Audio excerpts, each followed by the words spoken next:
Welcome back. Max Olson, The Athletic, joins us now. And Max, there's a lot of things we could talk about, but I would say the chief among them is the Super League proposal and 80 teams, 10 team divisions, and we get back to some regionality and what it could shake up. Obviously, it's just been kind of announced that it's in the proposal stage. What are your thoughts on it, and is this something that you could see actually happening? Yeah, I think it's really interesting. I'm glad that group kind of was willing to kind of go public with what they're talking about, the type of format, type of setup they're thinking about.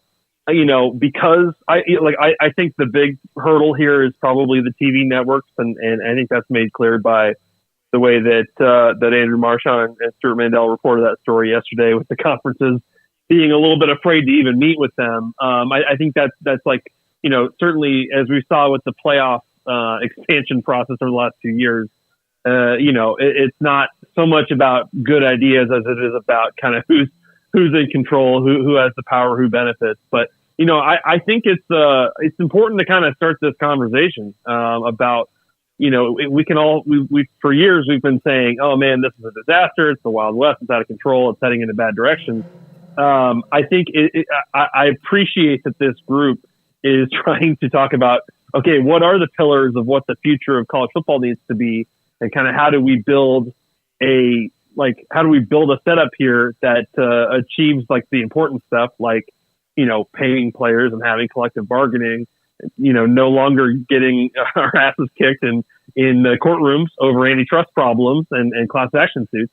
And then how do you create a setup that, I don't expect fans to say this is better than how it used to be, but can we come up with something that's good for as many people as possible in college football, and that, for the good of the sport, that it's actually competitive, that there aren't just only 40 schools that matter. So, I'm very interested to see how people respond to the ideas, and are there some ideas in this that are worth trying to fight for in the future?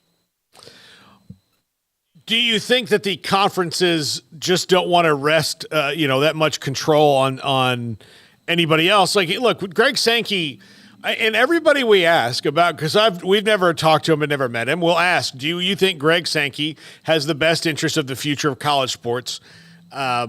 Is that what he's concerned about? And all of them say yes, but every time he speaks, it feels like, yes, but I'm willing to hit the button and change this. And if they do that, like, Greg Sankey and the conference commissioners are not quite as powerful as they used to be.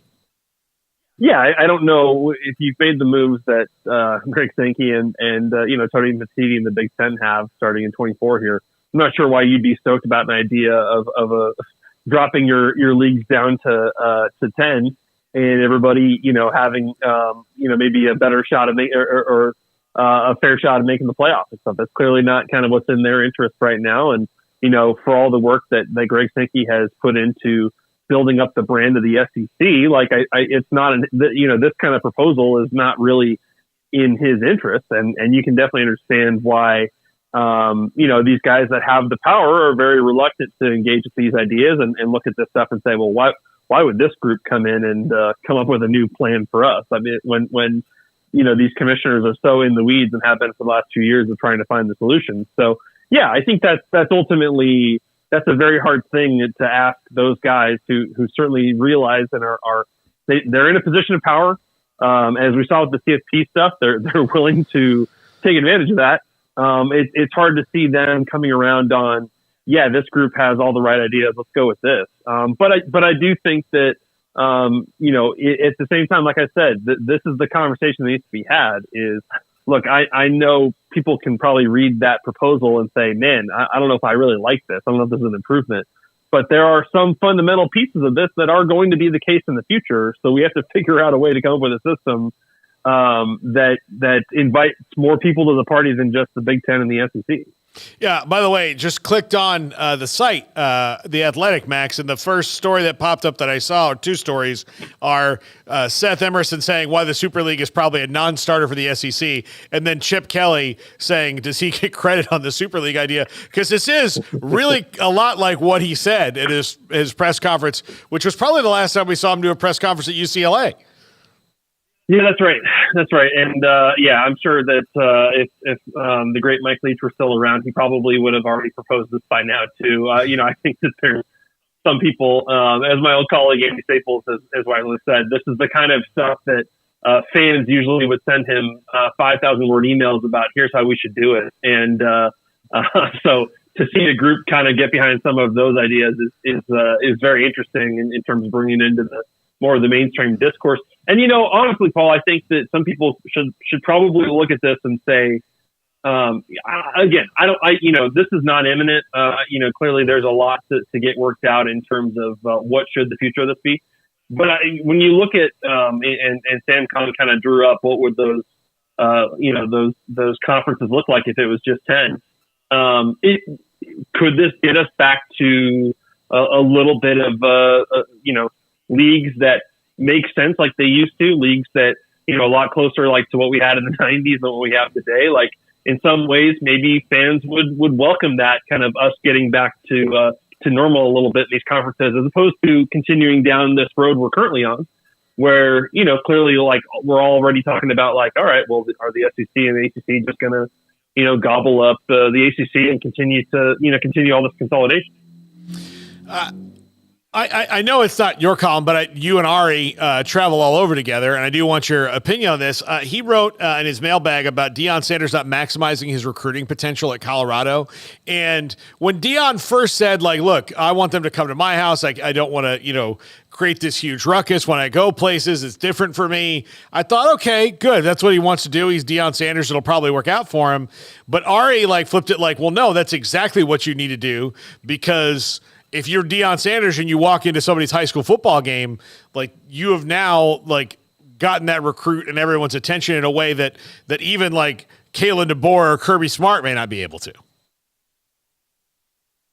Yeah, no, I think that's, I can definitely understand that. I think from Deion Sanders' perspective, he thinks, I'm just the exception. I don't have to go in home with guys. I can go on Zoom or FaceTime. I know he likes to use FaceTime. Like I can just do that, and that's how I can connect with kids and get them to want to come to Colorado. And I don't have to get on planes to do that. At the same time, like I think, and Ari's written this, and I think it infuriates Ari, and I get it. If you are a guy that has this much clout in recruiting, you could almost look at this and say, like, man, you could be one of the best in the country at this if you just tried harder too. You know what I mean? And I think that's where, when you take that and you combine it with the fact that Colorado, that first full recruiting class they signed, other than Jordan Seaton, they really didn't do much in terms of high school recruiting, and obviously went heavy on the portal again. I think people look at that and just say, like, man, the hype is there, the momentum's there, the excitement around Colorado football is there.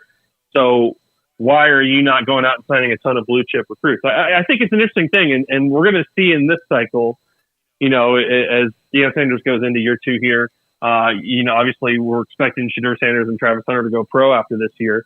Like, will he take an approach of trying to build this thing up, or was this all about just kind of trying to get as good as they can for 24 with the last run with these guys? I think the recruiting approach going forward will be interesting to see, because obviously kids are more interested in Colorado than they were 2 years ago. There's no doubt about that. But, what does it take to have them recruiting at like a top 25 level? Does it take Deion Sanders being willing to get out on the road the way that, Kirby Smart and Stark and all these other guys are? Yeah, absolutely. All right, Max, what do you think is the biggest story that you're monitoring in spring football right now? Well, a quarterback just went in the portal while in the middle of this conversation, Paul. So, I mean, it's just, you got to keep your head on a swivel. Colin Schlee from UCLA is going in the portal. He's a guy that they brought in from the MAC a year ago, and he just didn't win the quarterback job there, but is a pretty talented dual threat player. So, always keeping an eye on the portal, Paul, and just expecting that, when this thing opens up on April 16th. So that's going to be crazy. But, I think it's, in terms of spring ball, the situations that I'm very interested to see play out is, what comes to mind first of all is just who's going to be the quarterback at Ohio State and who's going to be the quarterback at Michigan. I think those two battles, in Michigan, obviously you've got a lot of unproven guys. And on Ohio State, you've got, Will Howard coming in, and you would assume he's the starter. You assume he's brought in for a reason, but Devin Brown, I think, is, making a good push in spring here. And, they got some 5-stars in that room too. So I think how those shake out, and I'm not that I'm expecting them to name starters at the end of spring, but, I think that goes a long way towards defining the Big Ten and the playoff race here a little bit. Max Olson, The Athletic. Max, thanks a lot. We'll talk to you again soon. All right. Thanks, Paul. All right. Max Olson of The Athletic here with us on 365.